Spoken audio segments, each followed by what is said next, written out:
We have two wonderful guests down here today. It's Mr. Donald Trump Jr. and his beautiful girlfriend, Kimberly. We're only worried about 2020 right now. We got to win because we want to keep the winning going, right? And thank you guys for being here. Brian, thank you so much for all your sacrifices doing this and showing really what capitalism's all about, right? This is private enterprise at its finest, doing it better, faster, cheaper than anything else. And what you guys are doing is pretty amazing. It started from a grassroots effort, and it's just doing some wonderful things for an important issue. We need a border. We need to be able to protect ourselves, our citizens, from the drug trade.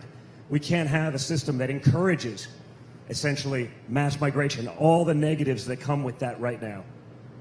When I hear some of the human stories, the abuses, the suffering that has gone on because of this crisis, it's truly heart-wrenching, and we got to prevent that from happening. And we also actually have to take care of America first. The notion that we can't take care of the homeless problem. How about the veterans issues that I'm sure you've faced in your career since your sacrifice? You know, dealing with those things and the importance of that has to be paramount. And what you finally have now is a president who's willing to fight for Americans. That was his mandate, and that's what he's been doing. He's the first politician, maybe in history, who's taken hell for actually doing all of the things that he said he would do. Since when has that become acceptable? Since when has the opposite, meaning making all sorts of promises that you have no intention of delivering on, no ability of delivering on, that's just totally okay. That's become the norm and acceptable. And it's not going to fly. And that's what the American people see. They see results. They see promises made, promises kept. And in 2016, when my father made those promises, he was just like everyone else, making promises. But now he's delivered.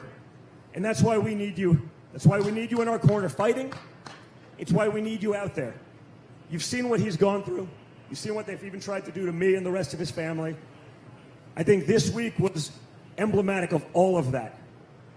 When you saw Bob Mueller, after 2 years of nonstop investigation, nonstop, 50 million spent, thousands of subpoenas, hundreds of hours of testimony, over and over, a media narrative that made no sense. And they didn't even understand the basic beginning, the basic premise of how it all started. Because they weren't investigating us or my father. They were trying to figure out how to take the DNC talking points and backfill the last 2 years of hysteria. That's all it is, guys. And if that wasn't an awakening to the American people, what we saw there, I don't know what is, guys. You got someone that's delivering from you. You got someone that's getting it done. Unprecedented numbers, all-time low Hispanic unemployment, all-time low African-American unemployment. Same for women and Asians and every group, because the reality is, despite the narrative that's being painted on the other side, Donald Trump is the president for all Americans. He's fighting for us. He's fighting so that you can live your American dream. Because really, for the last 50 years, our only net export has been that American dream. Other people in far-off lands that hate our guts, they hate our freedoms, our values, our religion, everything about us, we've sent them our American dream with bad trade deals, stupid policies, politicians that are beholden to their lobbyists and bureaucrats. No more. We're bringing that American dream back, and we're getting to live it. And the results speak for themselves. Just look at it. There is not a single economic metric that anyone can point to where Americans are not better off today than they were 3 years ago. Thank you. I've done this on college campuses where, let's just say, it's not exactly a hometown crowd, and they can't even answer. And yet, you see mainstream media pushing the great virtues of socialism effectively communism. And I always ask an interesting question because, people ask me, they're like, Don, you're a guy from a rich family from New York City, you're supposed to be a Democrat. No, it is. But, yes, that's true too, but it goes deeper than that. It goes a lot deeper than that. My mother was one of those people who escaped communism. She got out of communist Czechoslovakia because she was a good athlete. Came over during the Olympics and never went back. When she got married to my father, only one of her parents was in the wedding picture. Not because they were not able to travel, but because the communists wouldn't let them both out of the country for fear that you'd lose them, so they'd keep one. They let my grandfather come over so he could walk his daughter down the aisle, but wouldn't let her mother go to her own wedding. All right? I saw it. My grandfather, whether it was premonition or what, he saw the blessings that we had growing up in this amazing country. And he wanted to make sure that we understood the other side. So I spoke Czech fluently from a very young age. And he brought me over there.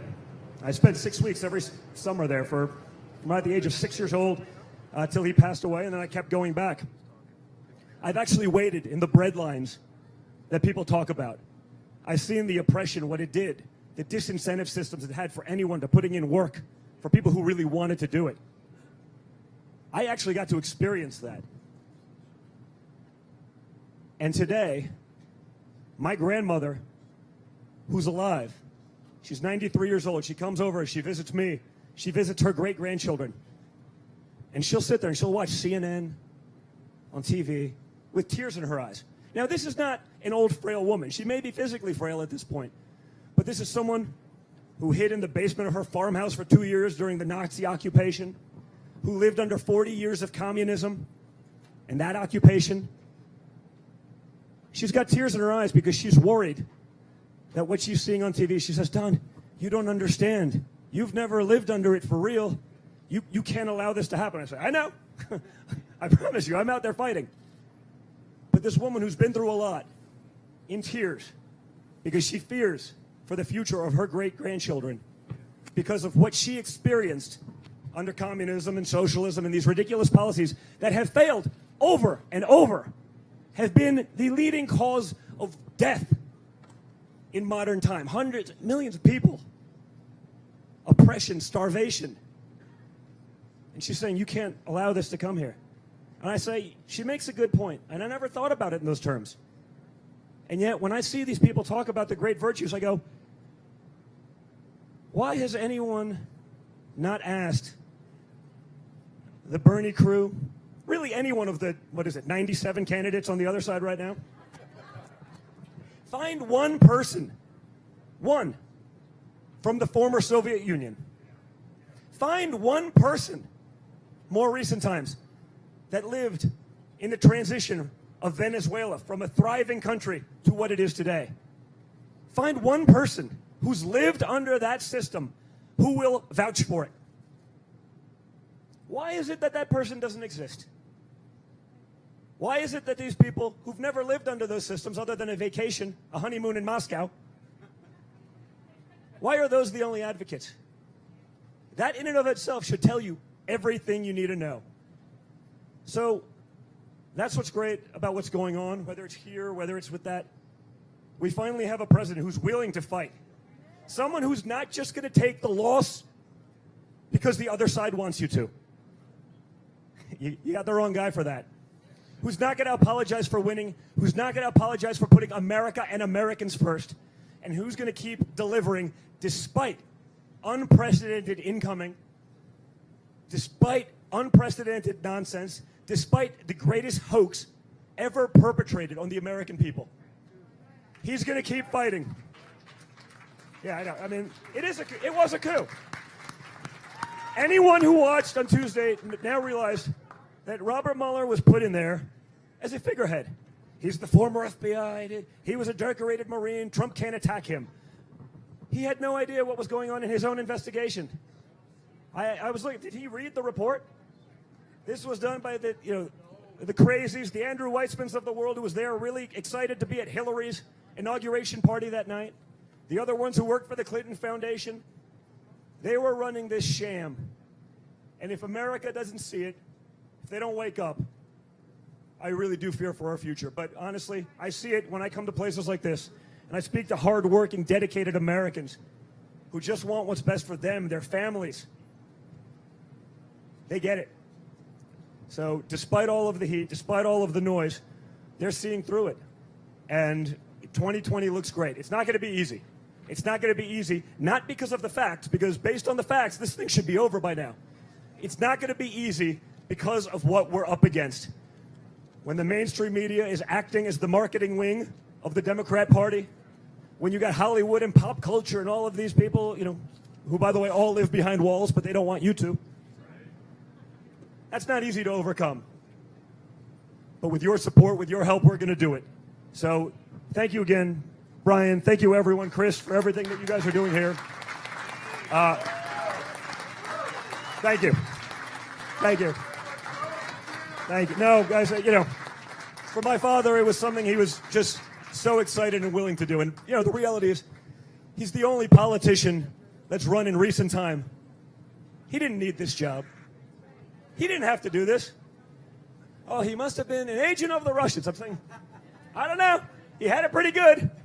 I don't think he needed to do this. And they're still running with this because they banked their reputations. They banked their lives. They banked everything on this hoax so they could sell it to try to do damage. And I think really all they've done is shot themselves in the foot at this point because it's a disgrace and it should have never happened. If this happened in a third world country, the last 2.5 years, if this happened in a banana republic, we'd say that's terrible. But it's happening right here, and it continues to do so. And that's why we can't let the squad and the Nancy Pelosi's and the craziness that's going on, and we can't let them get away with it. Because it's not acceptable. It's not what America was founded on. It's not what America believes in. And it's certainly not what the hard-working men and women of this country want for them and for their kids and for the next generations to come. And we're not going to allow it to happen. So thank you so much for all of you, for all of your sacrifices, for everything. It means the world to us. Thank you, guys. Thank you. Our first border wall is built, helping to secure our border against illegal immigration, crime, drugs, and human smuggling. But we can do more with your help. Be part of this growing movement to secure our border. Donate online now at www.webuildthewall.us because every mile matters.